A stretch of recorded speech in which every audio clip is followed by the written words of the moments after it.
"You're gonna need this to calm your nerves," Rick said with that same hollow smile I'd seen 100 times before. He handed me a travel mug of coffee, still steaming, his eyes locked on mine in a way that made my skin crawl. The second the bitter metallic smell hit my nose, something deep in my gut twisted. I didn't know exactly what he'd done, but I knew this: if I drank that coffee, something bad was going to happen. What I didn't know yet, what you're going to want to hear by the end of this story, is how that one decision set off a chain of events that would tear my family apart, expose a years-long betrayal, and nearly cost me my future. My name's Daniel Reed. I'm 26, still living at home in Bozeman, Montana with my mom and stepfather, Rick Wallace. Not ideal, but I've been grinding freelance gigs nights, building a marketing portfolio, and finally today was my shot, an interview at Summit Ridge Outfitters, the outdoor gear company I'd idolized since college. I had my suit, pressed my resume polished, and a chance to finally get out from under Rick's roof. He'd never liked my career path, always made sure I knew it too. Marketing, he'd scoff. Why not learn to build at something real? But this morning he was all smiles, making coffee, for me, for the first time ever. Something about that felt wrong. I told him I'd take it to go, and I walked out with the mug still warm in my hand. But I couldn't shake the smell, the way it clung to my nose, sharp and chemical. I hadn't even sipped it, and my hands were already shaking. 2 blocks from the house, I pulled into a gas station. What I did next changed everything, and what I found in that coffee confirmed what I'd been too afraid to admit. Until now. I didn't dump the coffee right away. I sat in my car for nearly 2 minutes, gripping the mug with both hands, the heat radiating into my palms like it was daring me. I wanted to believe I was wrong, that I was being paranoid, that Rick, for all his digs and backhanded comments, wouldn't actually do something so petty, so dangerous. But the smell wouldn't let me lie to myself. It wasn't just burnt coffee or an old filter. It had that sharp tang I'd smelled before on Rick's breath when he'd overslept and stumbled into the kitchen groggy, red-eyed, mumbling something about a rough night. That same stale metallic scent I remembered from the time I found the unmarked bottle of pills rolling around in his truck's glove box while searching for jumper cables.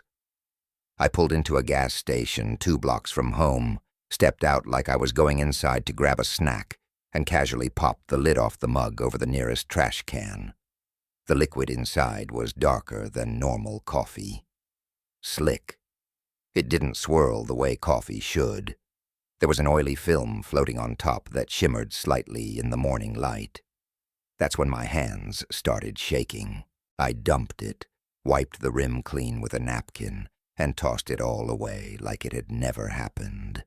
But it had happened, and suddenly the last few months of my life came rushing back, not as isolated moments, but as a pattern I could no longer ignore.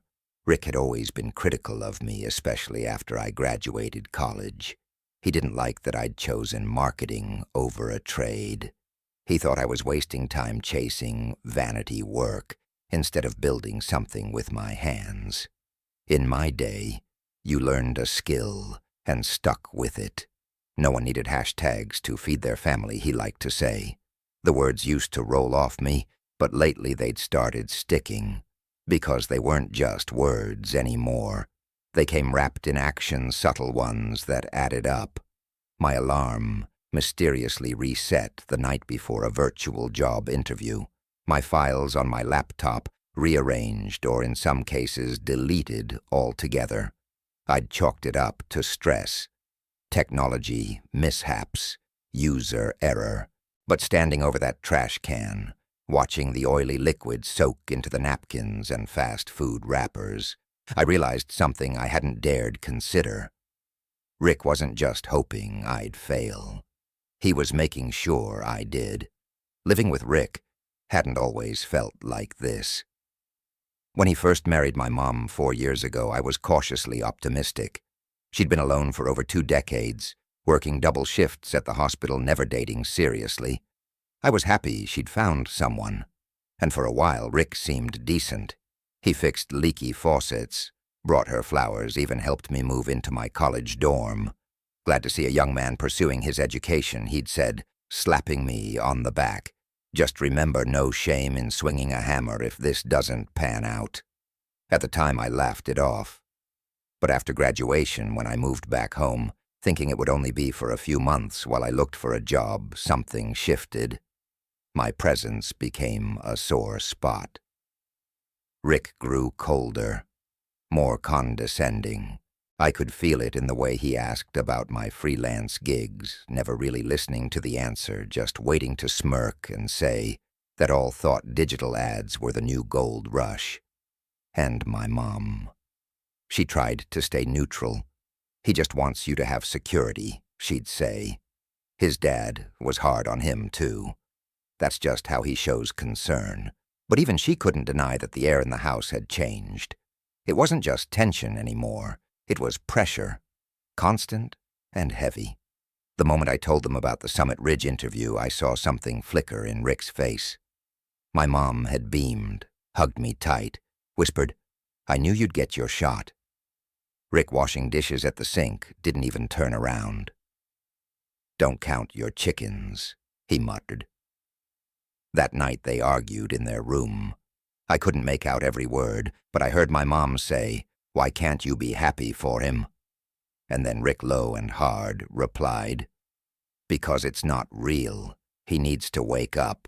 I stared at the ceiling in the dark, wondering if he actually believed that, or if he just needed me to believe it, so I'd stay where he could keep me under his thumb. The thing is, I'm not a confrontational guy. I've never been one to throw accusations without proof. But as I sat in my car after dumping that coffee, I realized I'd been collecting proof all along. It just hadn't been labeled yet. It lived in the patterns, missed alarms, Wi-Fi outages during important calls, sudden stomach bugs before big interviews. That coffee was just the first thing I could physically see, touch, and throw away. And now, I couldn't unsee the rest. By the time I pulled into the parking lot at Summit Ridge, my nerves weren't gone, but they were different, sharper, focused. I sipped a fresh black coffee from the cafe across the street and opened my portfolio on my lap. I didn't review it. I didn't need to. Instead, I started mentally drawing lines between all the moments I'd mistaken for bad luck and realized they were all pointing to Rick. That coffee hadn't been an isolated incident. It was the latest move in a quiet war I hadn't even known I was fighting. But I was awake now. And this interview, it wasn't just about landing a job anymore. It was about taking back control. Because what I didn't know yet, what I'd find out just a few hours later, was that Rick's plan had backfired in the most ironic way imaginable. The lobby of Summit Ridge Outfitters was all glass and polished stone sunlight pouring in through tall windows that looked out over the Montana mountains. It felt open, clean, honest. I sat in a leather chair with my portfolio on my lap, sipping the fresh coffee I'd bought across the street. It tasted like focus, like purpose, like defiance. For the first time in a long time, I wasn't second-guessing myself. I wasn't wondering if I was good enough. I wasn't wondering what Rick would say or do next. I was here exactly where I was meant to be. When the receptionist called my name, I stood without hesitation. I walked into the conference room, shook hands with the director of marketing, and started answering questions with a confidence that even surprised me. I talked about how outdoor brands weren't just selling gear. They were selling identity, freedom, self-reliance. I showed them mock-ups I'd designed on my own time late at night, while Rick muttered about my little pictures under his breath. The director nodded slowly as I spoke, flipping through my work, stopping at the custom summer catalog I'd redesigned for fun, and posted online. "This caught our attention," she said. "You took our existing materials and made them feel human. That was the moment I knew I had them. We talked about campaign strategies, brand storytelling, the kinds of real-world data that makes people click buy, share. I wasn't stumbling over my words. I wasn't rushing. I was in control of the room.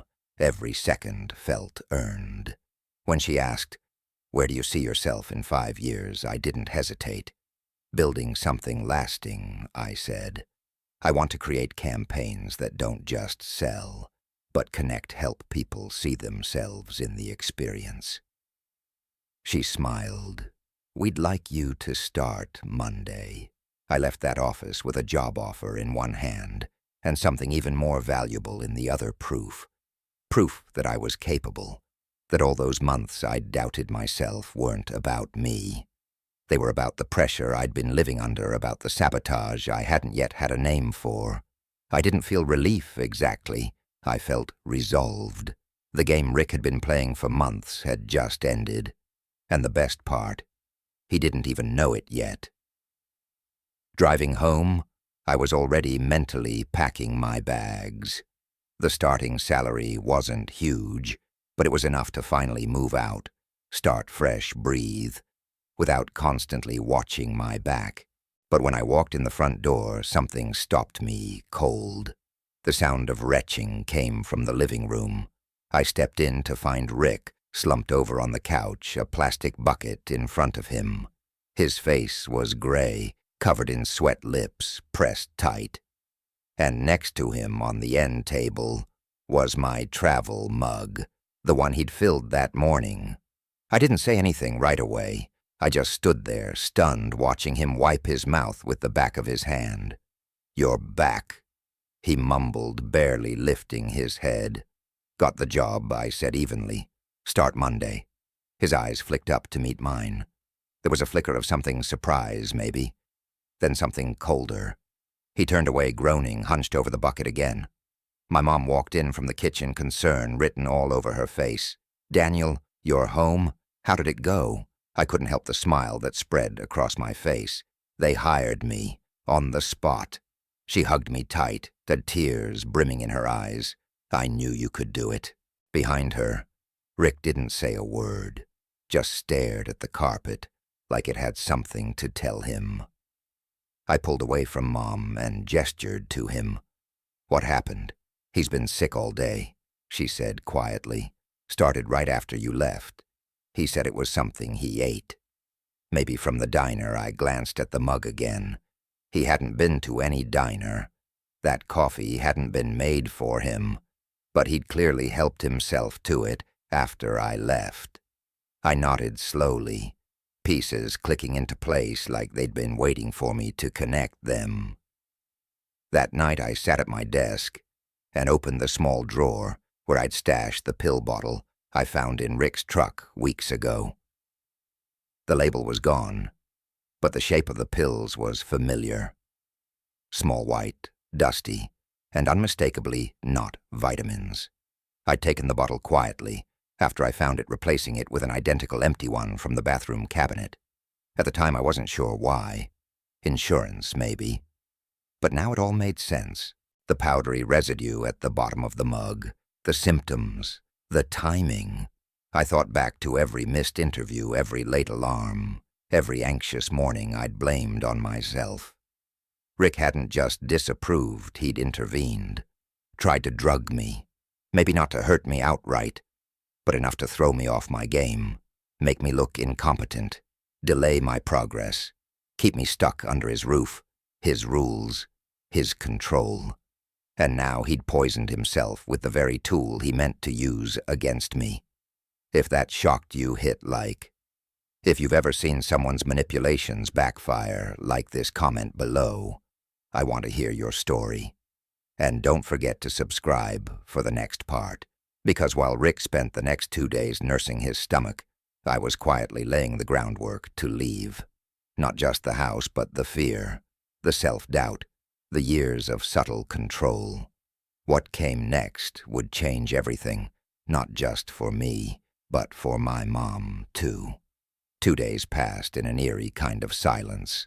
Rick mostly stayed in the bedroom or the recliner, clutching his stomach like it owed him something. He moved slower, spoke less, and avoided eye contact. But the way he watched me from the corner of his eye when he thought I wasn't looking told me everything. He knew what had happened. He just didn't know how much I knew. I kept quiet, played it cool, ate dinner with Mom like everything was normal, told her more about the new job benefits after 90 days opportunities for growth, real projects, a real team.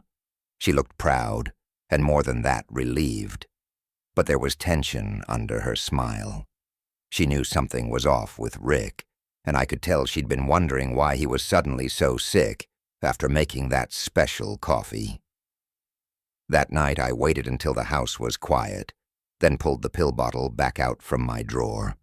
I studied it under the desk lamp, small white tablets, slightly chalky, the same shape as the powder residue I'd seen in the mug. I opened my laptop and searched the pill's description. The match was almost instant. A strong sedative, only legally prescribed in rare cases, used to treat extreme insomnia or anxiety. It wasn't something a person should mix with caffeine, let alone alcohol, which I knew Rick often drank after work. The evidence was right in front of me. But I wasn't ready to go to my mom, not yet. Not without laying everything out, showing her the full picture. She loved him. That made her vulnerable.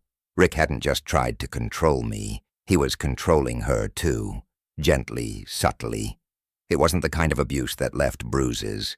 It left doubts, quiet confusion, emotional fatigue. And if I was going to help her see it, I needed more than just a bottle of pills.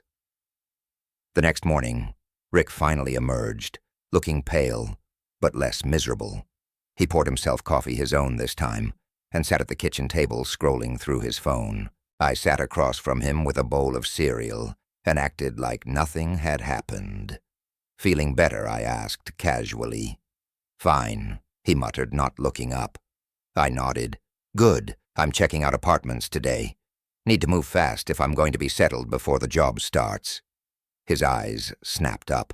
Already, he said, voice tight. You just got the offer. I shrugged. No sense waiting. I've been saving for a deposit. Finally makes sense to use it. His mouth twisted. Your mother will miss having you around. That was the trap, emotional guilt. He said it carefully, gently, as if he was being thoughtful. But I knew better. He didn't want me gone, because if I left, he lost control. Not just of me, but of the image he'd built.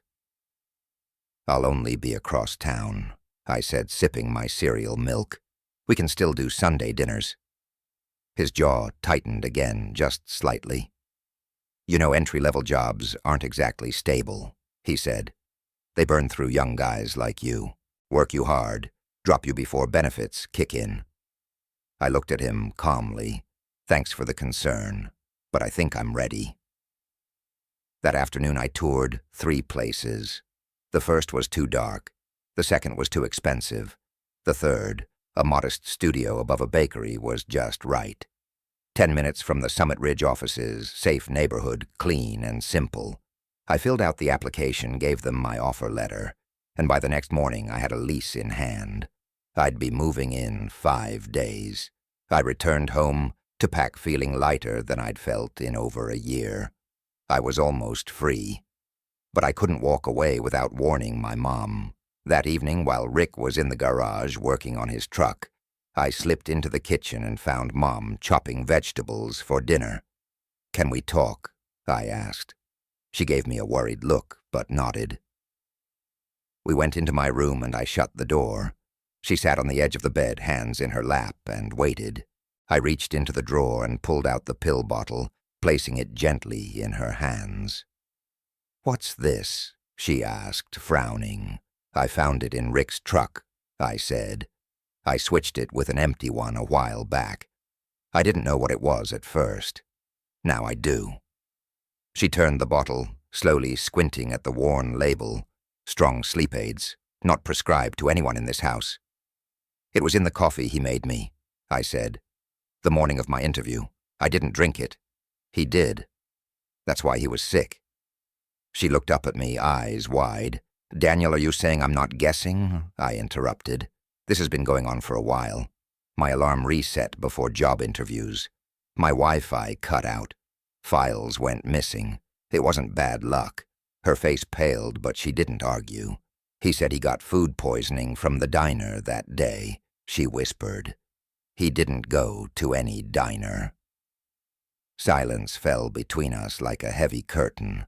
She stared down at the bottle again, and I could see her mind racing through the past year, reevaluating every moment, every excuse, every time she'd smoothed things over, because she didn't want to see what was right in front of her. What would you do in her shoes? Could you accept the truth if it came from your own child? Tell me in the comments. Finally, she looked up, her expression shifting from confusion to clarity. "Show me everything," she said. And that's what I did. I told her everything. The patterns, the sabotage, the manipulation, the missing hours, the money questions, the tension she'd felt but couldn't name. By the time I finished, she sat very still. Her voice was quiet when she finally said, "I need to check the bank accounts." What we'd find there would change her life just as much as it had already changed mine. Mom didn't wait until morning. She sat at the dining table that same night, her laptop open-faced, tight with concentration, barely touching her glass of water. I watched from across the room as her fingers moved hesitantly, typing passwords she hadn't used in months. Rick had taken over the finances not long after they got married, said it stressed her out, told her he'd handle it. Back then it sounded like love. Now it sounded like control. She clicked scrolled again. Then her body went still. Her eyes narrowed. Her hand slowly went to her mouth. "It's not possible," she whispered. I stood and walked over my heart, already bracing for what I knew was coming.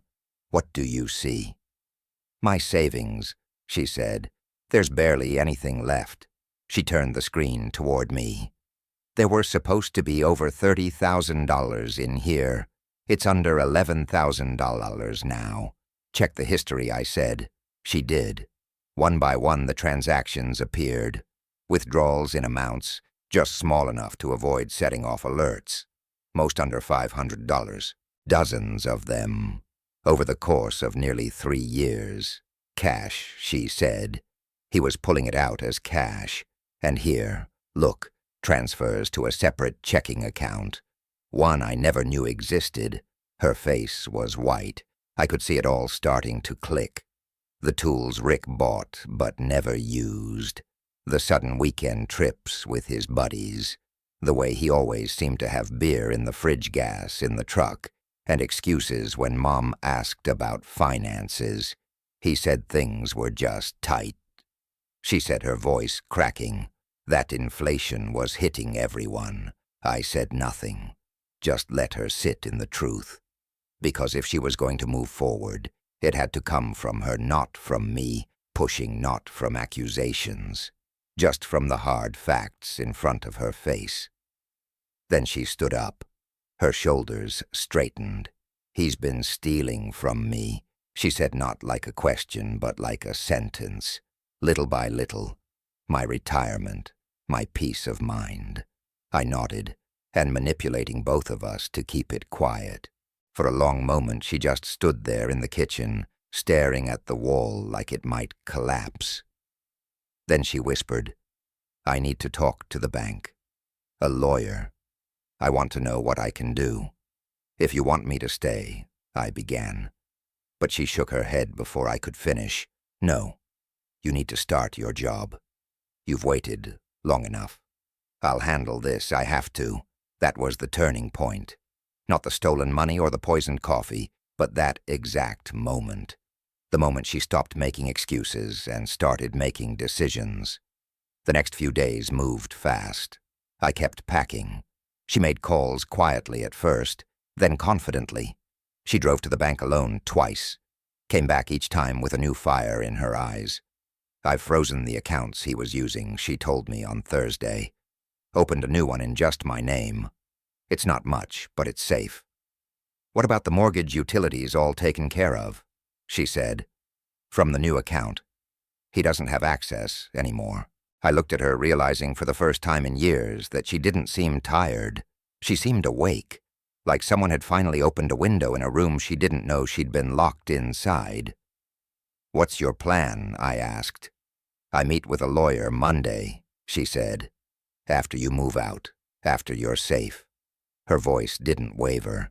If anything, it was stronger than I'd ever heard it. What would you have done in her place? Would you have had the strength to act, even after years of being manipulated? Share your story in the comments. I want to hear from you. The night before my move, I was loading the last box into my car when Rick finally decided to show his hand. He walked into the garage holding a beer, leaned against the doorframe like he had nothing to lose. So you're really doing this? He asked, watching me. Running off to play marketing boy, I closed the trunk without looking at him.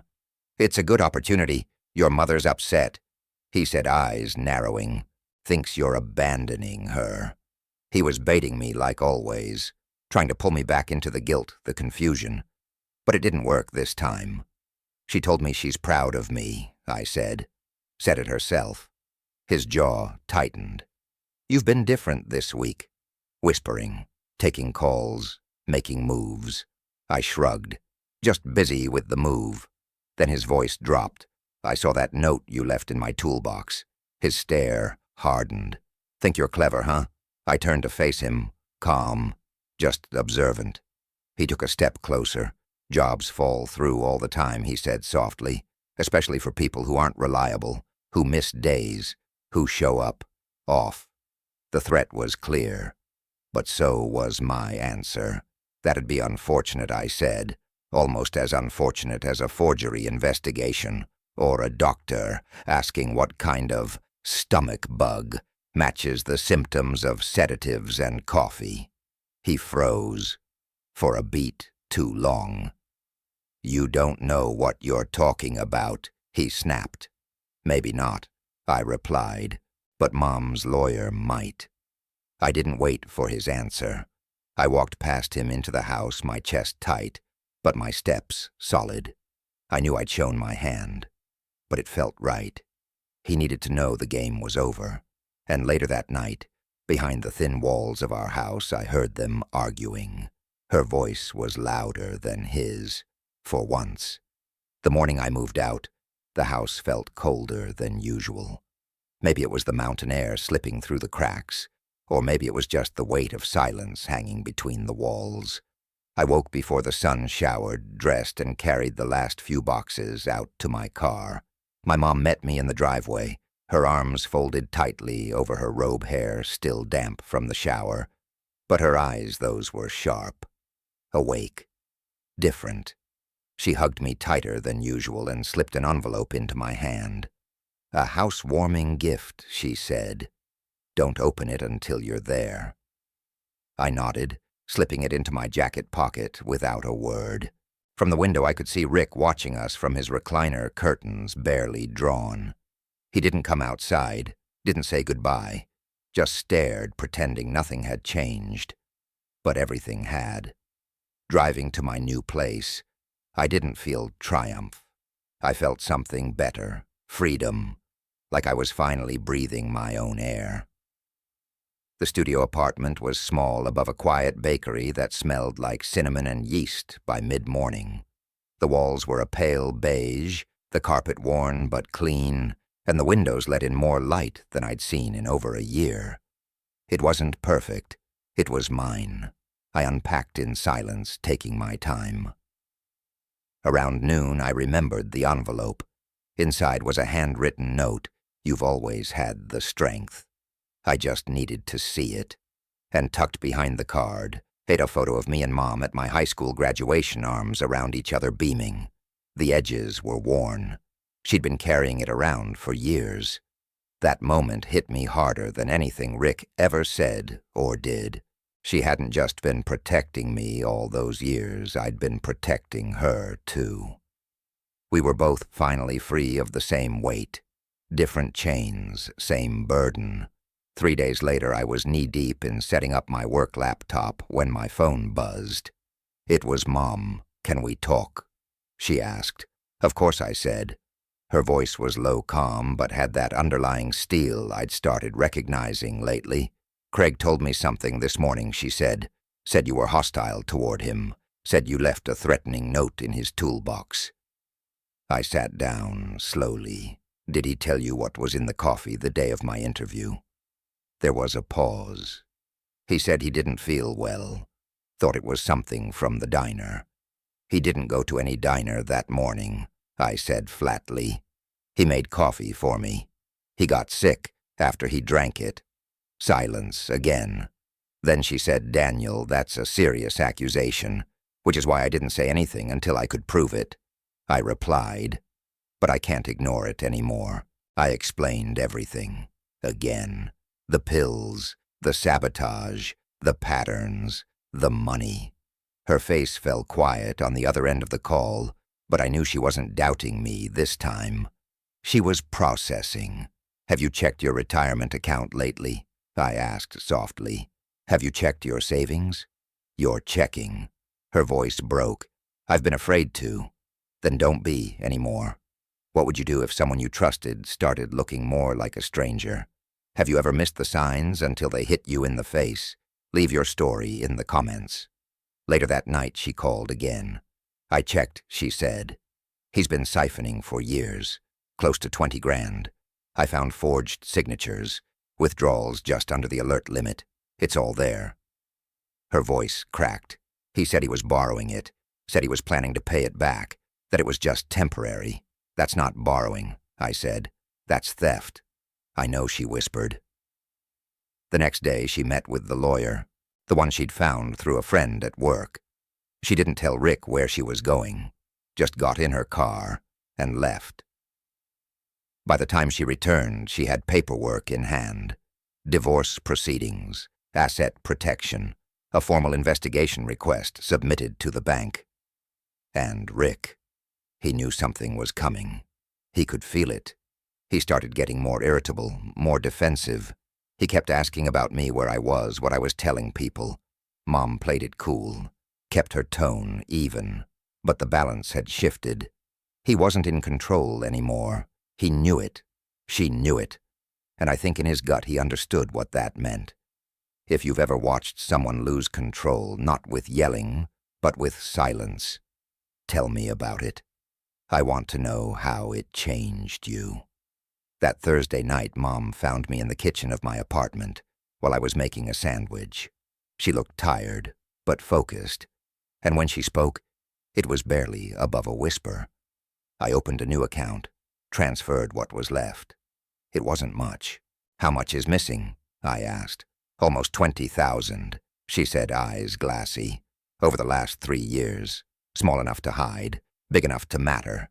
I felt the anger stir, but I pushed it down. She didn't need rage. She needed clarity. "The bank is investigating," she continued. "I've frozen everything else. Utility bills, mortgage, all in my name now. He has nothing tied to me anymore." "What about the house?" I asked. "Taken care of," she said. "The lawyer says if it comes to court, we have a paper trail." I just needed to protect what's left. I didn't know what to say, so I didn't say anything. I just poured her a cup of tea and sat with her in silence. She sipped slowly, then looked up. I always thought he was rough around the edges, but I thought he loved us. I nodded. He loved having control. She didn't respond. She didn't need to. The next morning, I got a call from my manager at Summit Ridge. They wanted me to start early. My first big project would launch that Monday. And as I stood in my new apartment looking out the window at the snow-capped peaks in the distance, I realized something had changed for both of us. The storm wasn't over, but the clouds were starting to break. Rick wasn't stupid. The shift in our household dynamics didn't go unnoticed. He may not have had proof, but he could feel the cold air that had settled between him and my mom. Conversations were shorter.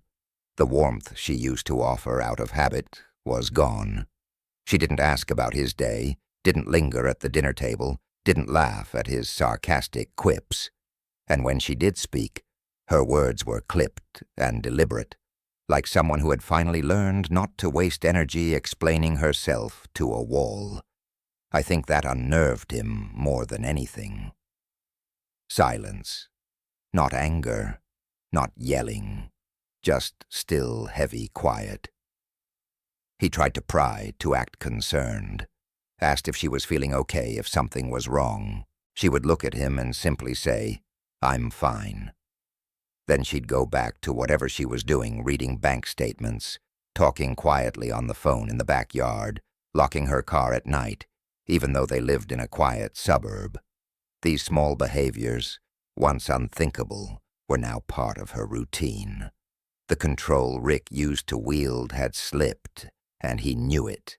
But instead of apologizing or coming clean, he did what people like him always do. He tested the boundaries again. The confrontation came a week after I'd moved out on a Saturday evening. I was visiting Mom to help her fix a kitchen cabinet hinge. We worked in silence, the kind of comfortable, no-need-to-speak kind. She was stronger now. It showed in her posture, her tone, even the way she held a screwdriver. But Rick, still stewing in the corner of the room like a storm cloud, couldn't take it anymore. "So you've got him playing handyman now," he muttered from the hallway. I ignored him, kept working. Mom didn't flinch either. That set him off. "Unbelievable," he said, stepping closer. "You think you can just turn my wife against me, whisper poison into her ear, and play the good son?" I stood up slowly and faced him eye level. "No whispers, Rick. Just facts." She saw the bank statements. She saw the withdrawals. She saw the forgery. His face twitched, then stiffened into something like arrogance. "You're bluffing. She's already met with a lawyer," I said. "They're pulling every financial record you touched. And the bank's launching a formal inquiry. They have copies of the signatures." That was the moment he realized he couldn't talk his way out of it. Not this time. If you've ever seen someone's mask slip, really slip, then you know it doesn't happen with shouting.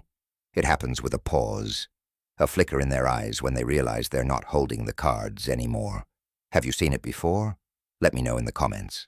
Rick stood there for a beat too long, then stormed out of the room. The front door slammed behind him. We didn't follow. There was no point. Later that night, Mom found a printed bank statement shoved into her purse. No note. No explanation, just a sheet of numbers and transfers, some highlighted in yellow. He had left it there like it meant something, like he still had a say. She looked at it, crumpled it once in her hand, then dropped it into the kitchen trash. "He thinks he's still in control," she said almost to herself. That next week, the bank officially froze all accounts Rick had accessed. The investigator handling the case had called my mom personally. "We've flagged 11 withdrawal slips, with signature mismatches," he'd said. "We'll be escalating this to our legal department." By Thursday, Rick was sleeping in the garage. He hadn't been formally asked to leave, but the distance was obvious. No meals shared, no common routines, no affection. Mom had taken back everything: her schedule, her finances, her space. Meanwhile, I had started my first week at Summit Ridge. The work was everything I'd hoped for: creative, challenging, collaborative. I was designing branding assets for their winter gear line, pitching ad layouts that actually made it into team discussions. My boss respected my input. My teammates didn't treat me like I was just some kid. I was finally living in a space where my work felt valued. Each night, I'd call Mom to check in. Her voice got stronger with every conversation. One night, she said something I hadn't expected.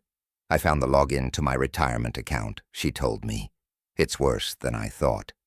There's a discrepancy of almost $14,000 over the last year alone." small amounts always timed around his business expenses. I called the lawyer again. I didn't say much. I just listened. That was enough. If you've ever helped someone reclaim their life, you know it's not about big speeches. It's about showing up. It's about staying present. What small moment changed everything for you? Leave a comment. A few days later, Mom texted me a photo of herself standing in front of the local courthouse. She wore a gray coat and a soft smile. The message underneath read, "Filed today. I'm not waiting anymore." I stared at the photo for a long time, not out of shock, but because of how right it felt. This wasn't just about divorce. It was about closure, about reclaiming what had been stolen from her, not just money, but years of confidence, peace, and clarity.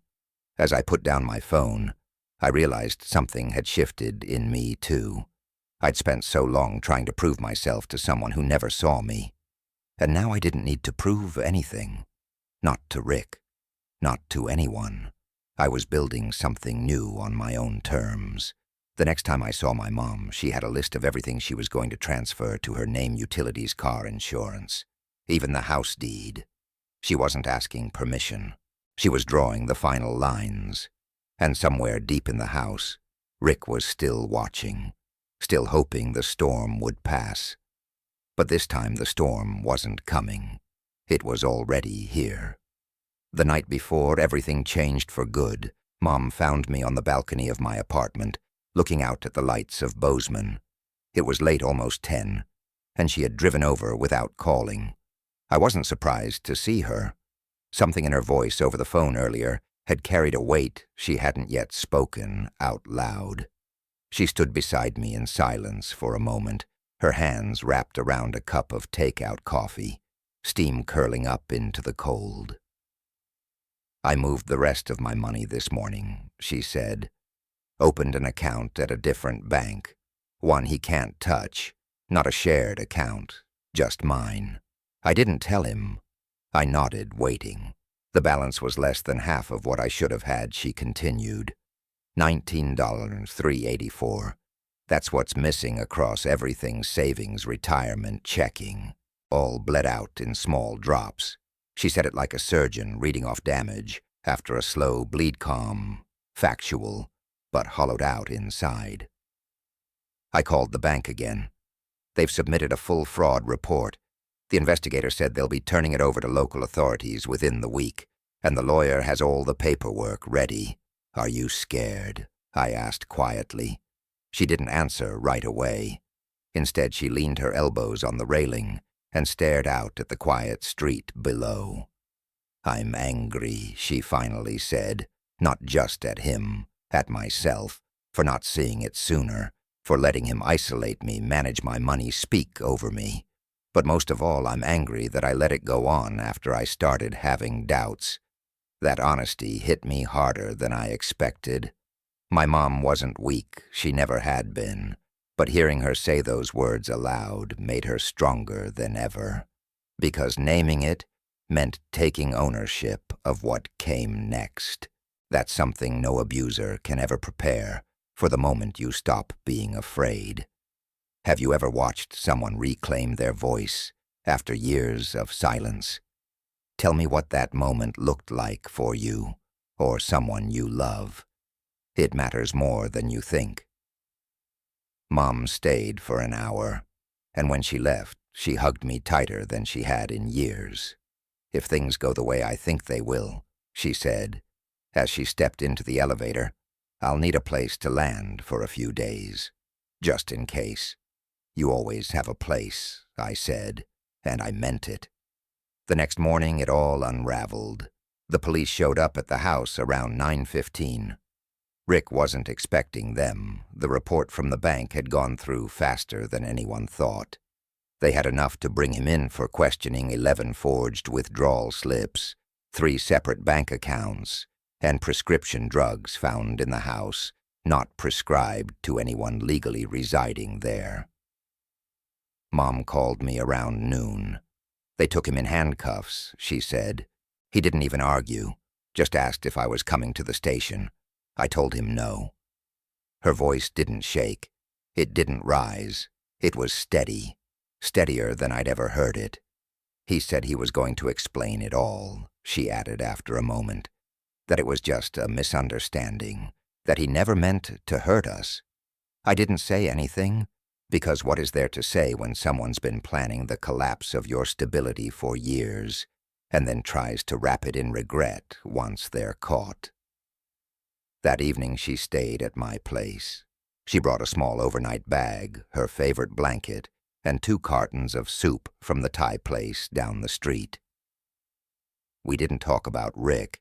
We talked about everything else. About the trip she wanted to take down to Sedona next spring.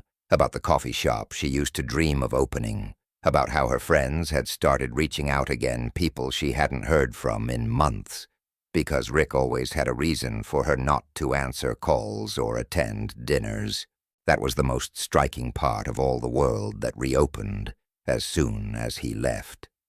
A phone that rang again, a smile that came quicker, a room that felt warmer. Have you ever seen light return to someone's eyes after darkness leaves the room? Drop a comment and tell me what you noticed first. 2 days later, Rick was released under supervision while awaiting charges: financial fraud, prescription drug possession. The DA was considering expanding the case depending on what else turned up. But Rick didn't return to the house. He didn't call. He didn't text. He knew. Mom returned home not because she forgave him, but because it was her house. He had tried to take that from her too, not just the finances, but the sense of security. And like everything else, she was taking it back. She started going through closets, drawers, kitchen cabinets, clearing out anything that smelled like him. Old mugs, receipts, tools, clothes. He can pick them up in a box when the divorce is final, she said. Until then, I'm taking my space back. I helped her haul 2 garbage bags of junk out to the curb. It wasn't the act of removing things that hit me. It was watching her reclaim the act of decision-making. Each object thrown out wasn't just clutter. It was a symbol of 1,000 silences swallowed. 1,000 moments she made herself smaller. Not anymore. That evening, while helping her clean the guest bedroom, she paused at the closet and pulled out a cardboard box labeled Daniel, college. She handed it to me with a smile. Take this to your place. You earned it. Inside were sketchbooks, printed resumes, early designs I thought I'd lost. She had kept them all. You never stopped believing in me, I said.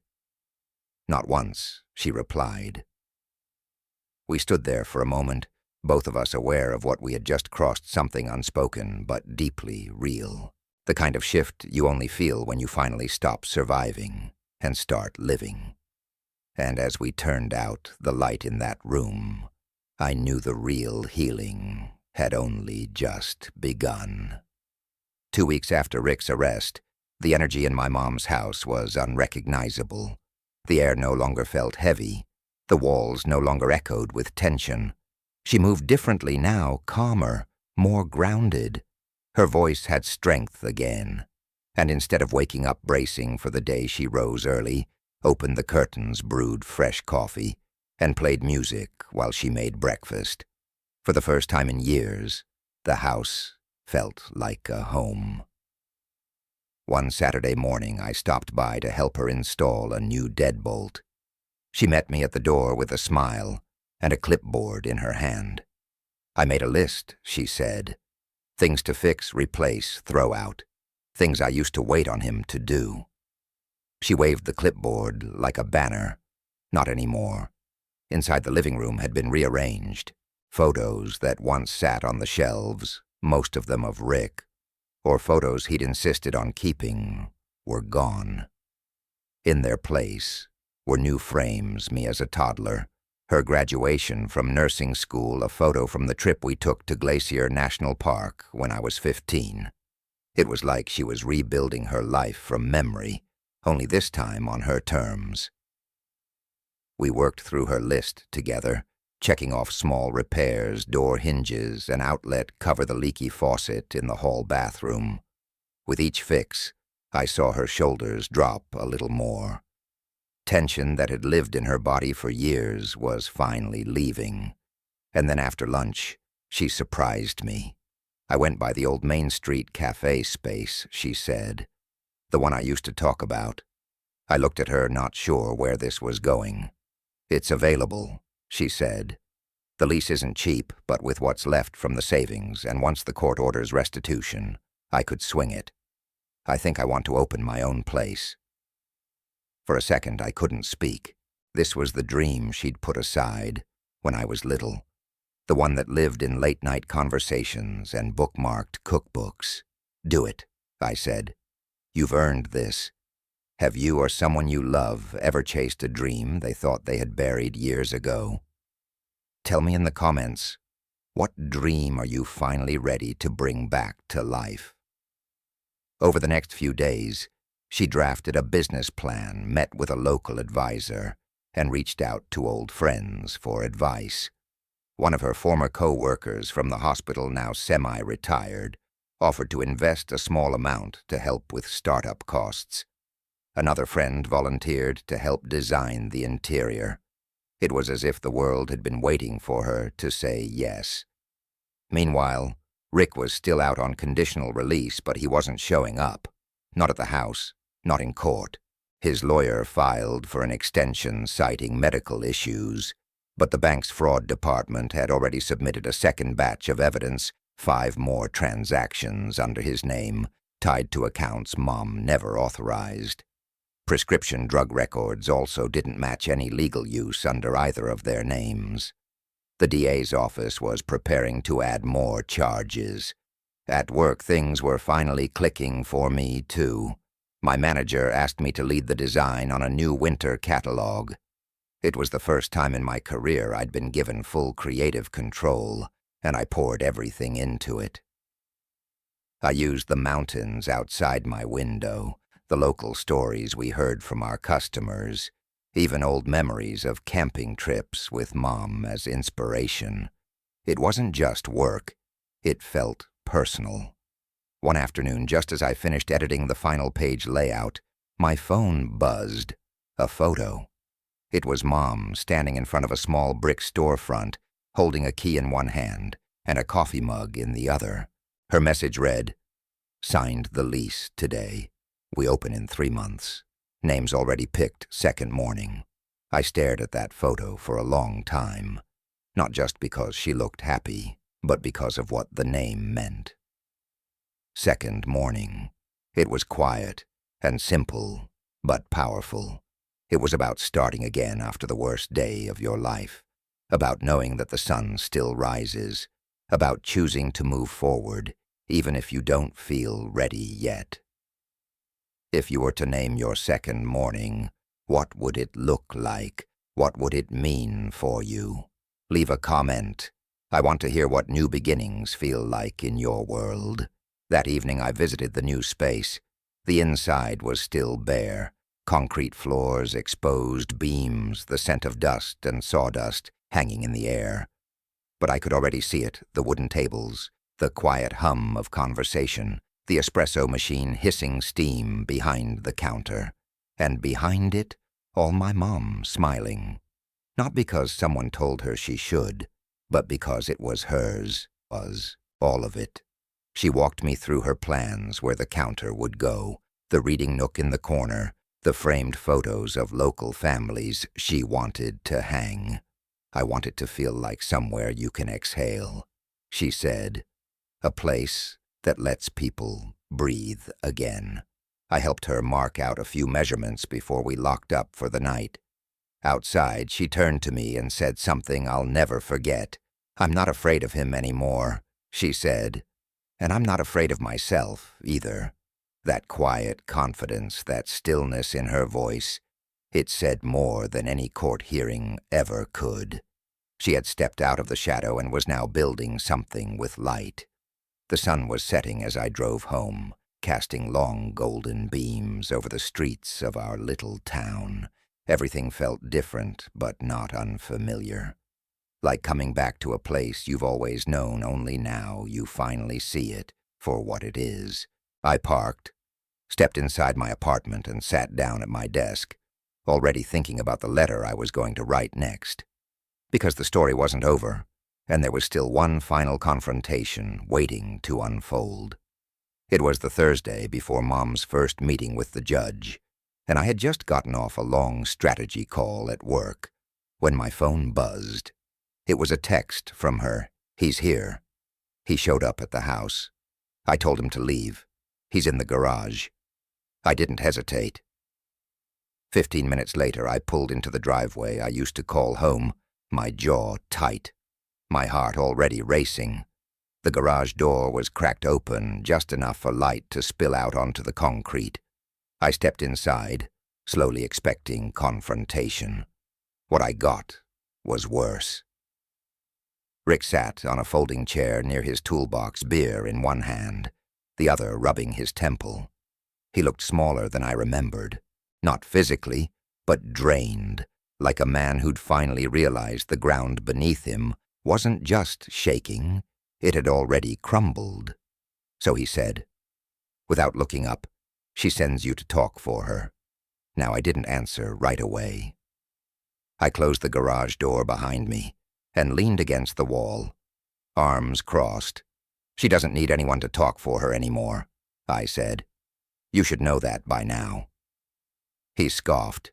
"She froze the accounts, hired some slick lawyer. What does she want, a medal?" I stepped forward just enough to stand in his line of sight. "No. She wants her life back. She wants you to stop pretending this was ever anything less than calculated." He looked at me, then really looked. "You think I planned this? You think I meant to hurt her? To hurt you?"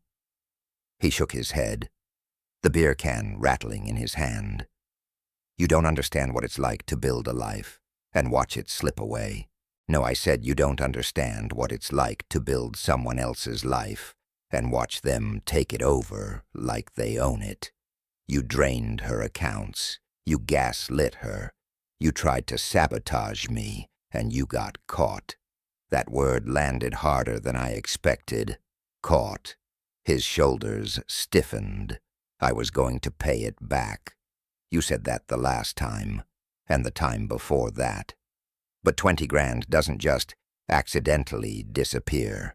If you've ever had to confront someone who twisted your reality, who insisted their betrayal was just a misunderstanding, tell me how it went.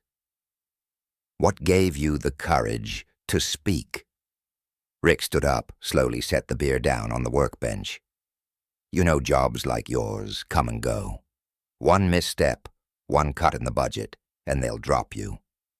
I was trying to keep you from making a mistake. No, I said voice, even. You were trying to keep me stuck. Because as long as I was under this roof broke and unsure of myself, you still had power. And when you realized that power was fading, you started poisoning things, literally." He opened his mouth, but I cut him off. "You didn't just try to derail me. You poisoned the coffee. You messed with the Wi-Fi. You reset my alarm. You sabotaged me. And the worst part, you thought I wouldn't figure it out." For a second, the silence between us was deafening. Then he muttered, "You were always too soft. Your mom, too. That's the problem with people like you, always looking for someone to blame when things get hard." I took a breath and looked him straight in the eye. "We're not soft. We're done being quiet." Then I reached into my jacket and placed a small folded piece of paper on his workbench. He eyed it, but didn't touch it. "What's this A-list?" I said. "Everything the bank documented, withdrawal amounts, dates, account numbers, signatures that don't match. I made a copy for your lawyer, too." He didn't speak, just stared at the paper like it might explode. "There's still time to do one thing right," I added. "You can cooperate, sign the divorce papers, agree to restitution, walk away before this gets worse." He didn't answer. I didn't wait. I walked out of the garage and didn't look back. When I stepped back into the house, Mom was sitting at the kitchen table, a legal folder open in front of her. She didn't ask what he said. She didn't need to. He's not staying, I told her. He knows what's coming. She closed the folder and reached for her tea. Her hand didn't tremble this time. If you've ever had to walk away from someone who refused to take accountability, how did you finally let go? Leave a comment and let me know how that moment changed you. Later that evening, I returned to my apartment and found myself staring at the old travel mug, the one Rick had tried to poison me with. I kept it on a shelf, not out of sentiment, but as a reminder. A symbol, not of weakness, but survival. Not of trauma, but resilience. I picked it up, turned it over once in my hand, then placed it in a box, with other things I no longer needed to carry. Because there was still something important I needed to do. And for the first time in a long time, I was ready to do it, without fear. 3 weeks later, the courtroom was silent, except for the soft rustle of papers and the occasional clicking of a keyboard from the clerk's table. Mom sat beside her attorney, calm and composed, in a navy blue blazer she hadn't worn since my college graduation.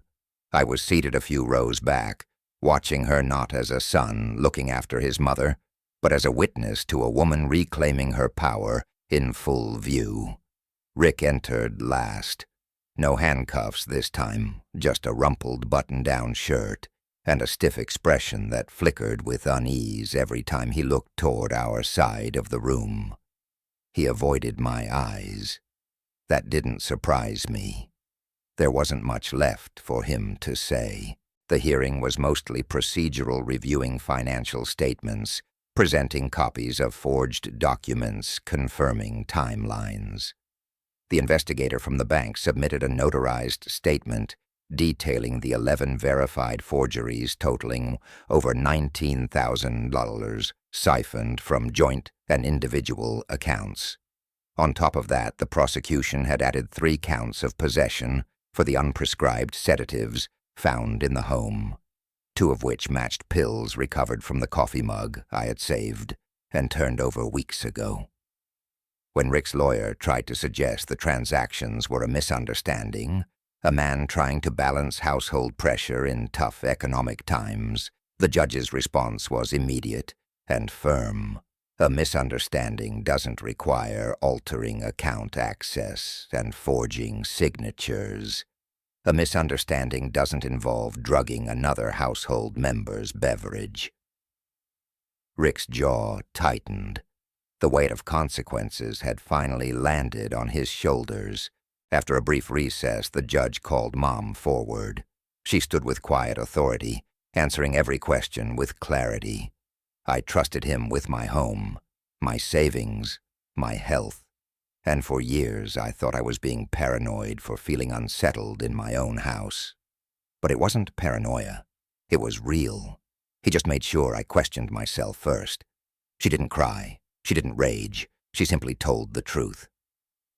Have you ever watched someone stand up after years of being pushed down? What did that moment look like for you? Share it. Someone else might need to hear it today. The judge granted the divorce without contest. Full financial restitution was ordered to be paid over the course of 5 years.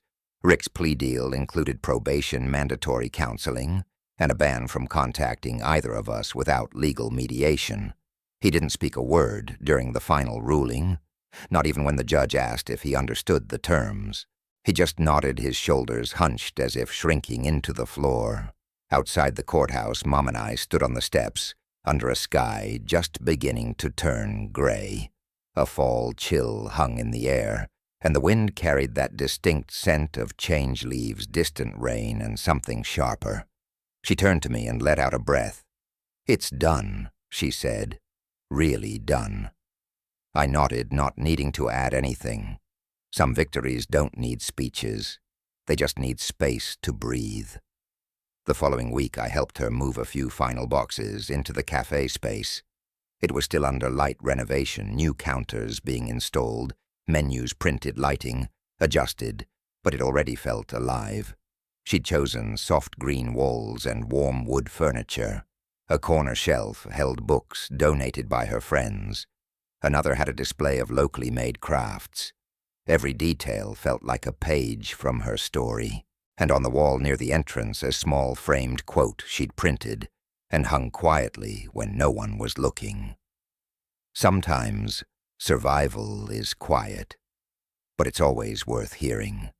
That one hit me harder than I expected. At work, I wrapped up the winter catalog campaign. It launched to strong feedback, and my manager called me into her office with a smile. "I want you to start leading these projects full-time," she said. Not just contributing, leading. It was the kind of opportunity I used to doubt I'd ever earn. But now, I was ready for it.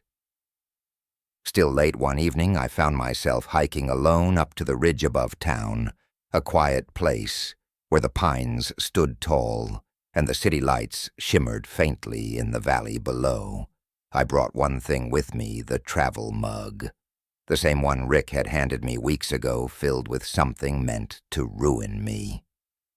I sat on a flat rock at the top and turned the mug over in my hands.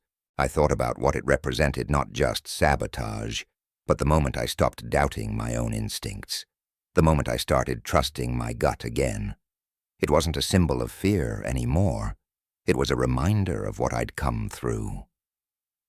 I placed it on the ground beside the rock between two small stones.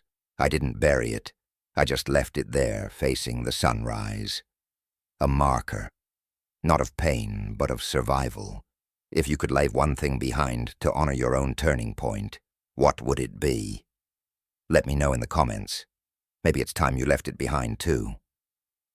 The sun was beginning to rise, casting light across the ridge, and I stood slowly, no longer carrying the weight I'd brought up with me.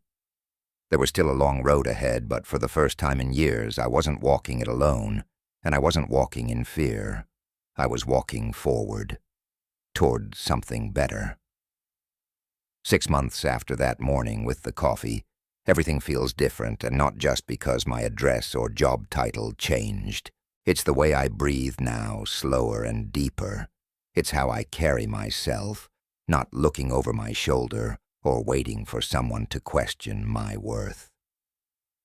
I've learned that real freedom isn't about distance. It's about clarity, seeing the truth for what it is and choosing every day to live in it. My mom's cafe's second morning officially opened last week. I watched her unlock the door on that first day, shoulders straight, face calm, ready. She didn't hesitate. Customers filtered in, drawn by the scent of fresh pastries and the warmth she carries now like armor. I sat in the corner with a mug of black coffee, strong, simple, honest, and took it all in. For so long, we'd both been surviving in silence, adjusting ourselves to someone else's comfort. But survival is only the beginning. Growth is where the real story begins. Rick is gone now, legally and emotionally. The restitution checks have started arriving, small and hollow, but symbolic. More importantly, he no longer takes up space in our lives. The man who tried to shrink us with manipulation now lives in the shadow of his own choices. As for me, I'm leading full campaigns at Summit Ridge, building something I'm proud of, not because I'm proving anything to him, but because I finally believe I'm allowed to take up space.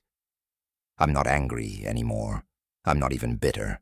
I'm grateful to myself, to my mom, to the long, hard stretch of months that forced me to stop waiting for someone to save me. Sometimes the people you count on the most end up hurting you, but sometimes the quiet strength you didn't know you had becomes the very thing that saves you. If this story meant something to you, I hope you'll leave a comment and share your thoughts. Tell me what you're walking away from, or what strength you've recently found in yourself. And if you haven't already, subscribe to this channel, not just for stories like mine, but because we're building a space here for truth, for healing, and for the quiet victories that never make headlines but change lives all the same. Your story matters too. Let's keep telling them together.